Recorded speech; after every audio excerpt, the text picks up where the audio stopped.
एक मंत्री तक का घर वो नहीं बचा पा रहे, तो आम लोगों की आप देखिए वहाँ क्या हालत होगी। सरकार चाहती है कि मणिपुर जले, मणिपुर के बाद पश्चिम बंगाल जले, लोग बटेंगे, लड़ेंगे, दंगा होगा, घर जलेंगे, तो लोग शिक्षा की बात नहीं करेंगे, रोजगार की बात नहीं करेंगे। तुरंत वहाँ राष्ट्रपति शासन लगाए और सर्वदलीय बैठक करे और शांति स्थापित करे। नमस्कार, मैं ज्योति यादव और आप देख रहे हैं नेशनल दस्तक। जिस प्रकार से धू धू करके मणिपुर जल रहा है और इस पर सत्ता पक्ष बोलता नहीं दिखा रहा, वो बड़ा सवाल है। विपक्ष बार बार लगातार सत्ता पक्ष को घेर रहा है और यही नहीं, आपको सुनकर हैरानी होगी कि आंकड़े बता रहे हैं कि अब तक तकरीबन 100 से भी अधिक लोग अपनी जान गंवा चुके हैं। साफ तौर पर इस वक्त मेरे साथ जनरल सेक्रेटरी अजय यादव मौजूद है। क्या कहना चाहेंगे आप इस मुद्दे पर? मैं देखिए, सरकार इतनी ज़्यादा मतलब असंवेदनशील है कि वहाँ पे 70,000 से ज़्यादा लोग मतलब वहाँ पलायन कर गए और मतलब हजारों लोगों की मृत्यु हो गई और शांति करने का कोई प्रयास पार्टी की तरफ से नहीं हो रहा। ना वहाँ प्रधानमंत्री जा रहे हैं और ना वहाँ खुद गृह मंत्री ने कोई सर्वदलीय बैठक करने के लिए किया है। मैं कह रहा हूँ वहाँ पे क्यों नहीं ऐसे प्रयास किया जा रहा, जैसे राहुल गांधी ने यात्रा निकाली, सद्भाव यात्रा निकाली जाए, दोनों कम्युनिटी को साथ लेके एक यात्रा निकाले जिससे वहाँ भाईचारा प्रेम बने। लेकिन ये जो चीज़ें हैं ये भारतीय जनता पार्टी की डिक्शनरी में ही नहीं है। उन्हें शांति ये है नहीं, उनका काम है दंगे कराना, लड़ाना, झगड़ाना। तो उनके कोर्स के हिसाब से जो काम हो रहा है, तो मणिपुर उनकी पॉलिटिक्स को सूट करता है, तो वो इसलिए मणिपुर को जलने दे रहे हैं। अगर उनकी पॉलिटिक्स को सूट नहीं करता तो तुरंत वहाँ हो जाता। आप बताइए, कश्मीर में इतनी सख्ताई करते एक पत्थर तक नहीं फेंका जाता और मणिपुर जलने लग रहा है। 40 दिन हो गए लगातार वहाँ पे जलने लग रहा है। कितनी औरतों के मतलब विधवा हो चुकी हैं, बच्चे अनाथ हो चुके हैं, लेकिन सरकार के जू तक नहीं होंग रही है। सरकार कहीं सरकार बनाने में, तोड़ने में व्यस्त है। सरकार को ये कोई फर्क नहीं पड़ता। सत्ता पक्ष बोल नहीं रहा है, उससे तो जनता को लग रहा है शायद इतना बड़ा मामला भी नहीं है। हालांकि 40 दिन से अधिक 45 दिन भी हो चुके हैं। कल मैं कवरेज करने गई थी, बताया जा रहा था। ये सरकार मतलब विपक्ष की बात सुनती कहाँ है। जब भी विपक्ष कोई मुद्दा उठाता है तो उसको अनसुना कर दिया। विपक्ष लगातार कह रहा है कि क्या कारण है 40 दिन से जो छोटा सा हिंदुस्तान का एक छोटा सा स्टेट है, बावजूद इसके वहाँ शांति नहीं स्थापित हो पा रही। तो क्या कारण है? क्यों नहीं आप सर्वदलीय बैठक बुलाते? क्यों नहीं विपक्ष से आप सुझाव लेते कि कैसे वहाँ शांति स्थापित की जाए? फैसला कोर्ट का, लेकिन कानून व्यवस्था बनाए रखना ये सरकार का काम है। अगर कोर्ट कोई भी फैसला देखे लेकिन किसी के जान मान की जो भी हानि होती है उसके लिए सरकार सीधे तौर पे जिम्मेदार होती है।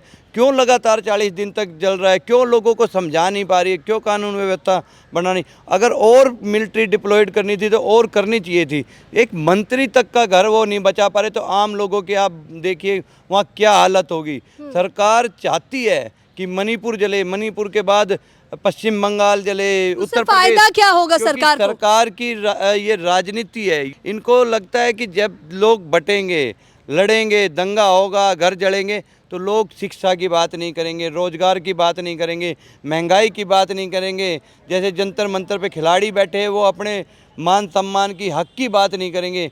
जिस अपने अब तो वो तो समाप्त हो गया, वो मुद्दा तो समापन की ओर चल दिया। देखो, मुद्दे सारे ही समाप्त हो गए। जब मणिपुर जल रहा है तो उसके नीचे सारे मुद्दे दफन हो गए।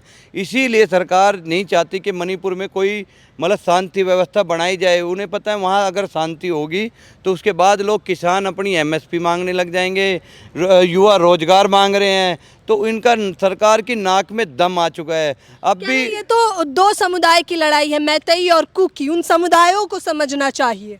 मैं ये बता, सरकार क्या कर रही है? सरकार का क्या दायित्व है? सरकार का दायित्व सिर्फ पैसा कमाना नहीं है, उन लोगों की सुरक्षा, उसकी जान माल की रक्षा करना भी तो सरकार की जिम्मेदारी है।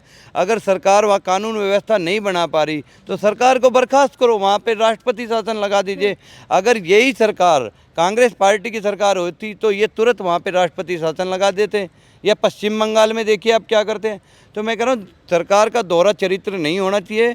देश की जनता सरकार की दायित्व है कि उनकी रक्षा करना। तुरंत वहाँ राष्ट्रपति शासन लगाए और सर्वदलीय बैठक करे और शांति स्थापित करे। कह रहे मुआवजा देने की भी बातें चल रही हैं, जितने लोग जान से हाथ धो बैठे हैं उन्हें मुआवजा दिया जाएगा। ये तो इसका मतलब आप 2024 तक पूरा हिंदुस्तान जलाओगे और मुआवजा दे के उसे शांत करते जाओगे। आप बताइए, इस यही चीज़ अगर कांग्रेस पार्टी भी करने लग जाए, विपक्ष भी करने जाए, तो पूरे हिंदुस्तान में हर स्टेट में आग लग जाएगी। हर एक कम्युनिटी अपना हक मांगेगी, हर धर्म में लड़ाई शुरू हो जाएगी।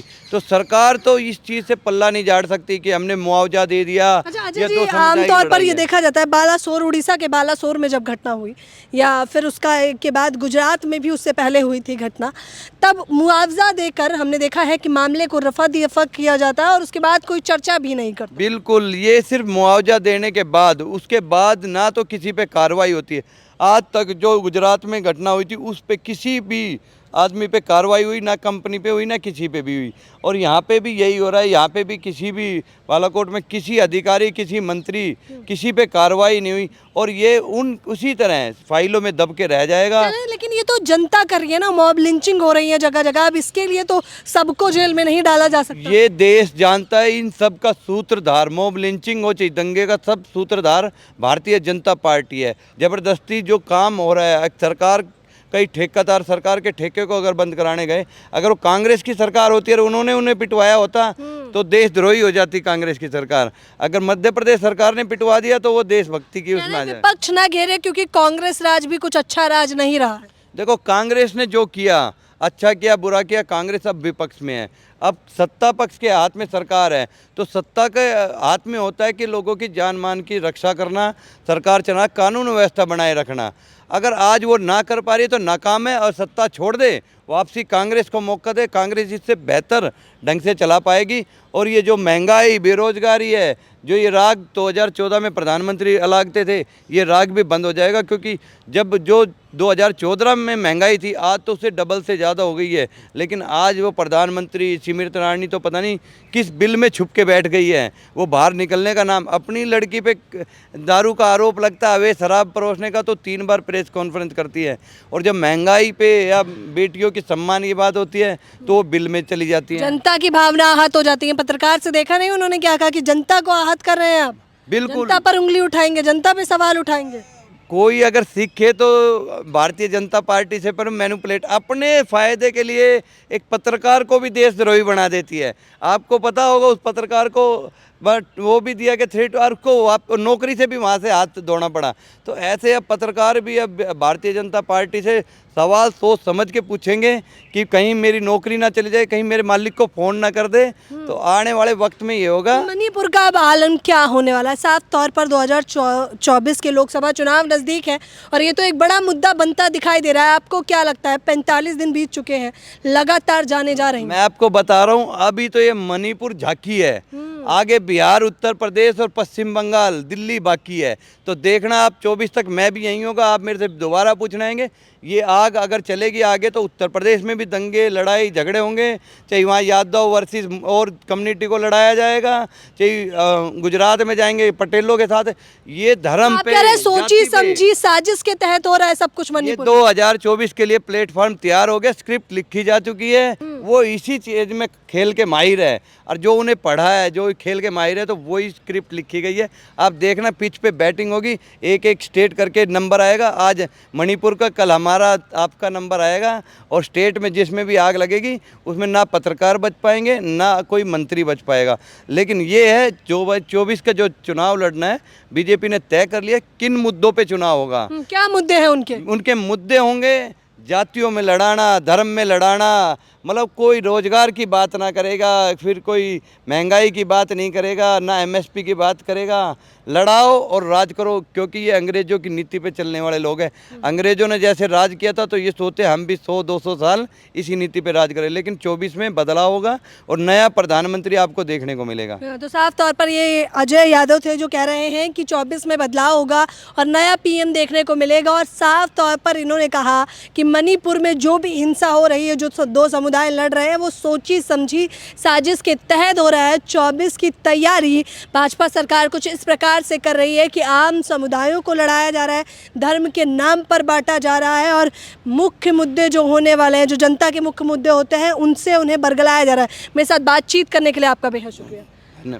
फिलहाल इस खबर के बारे में आप लोग अपनी प्रतिक्रिया देना बिल्कुल ना भूलें। कैमरा पर्सन तौहीद के साथ ज्योति यादव, नेशनल दस्तक। नेशनल दस्तक की आपसे गुजारिश है कि अगर इसको बचाना चाहते हैं तो नेशनल दस्तक को सब्सक्राइब करने के लिए रेड कलर के सब्सक्राइब बटन को दबाएं, फिर बेल आइकन की घंटी दबाएं।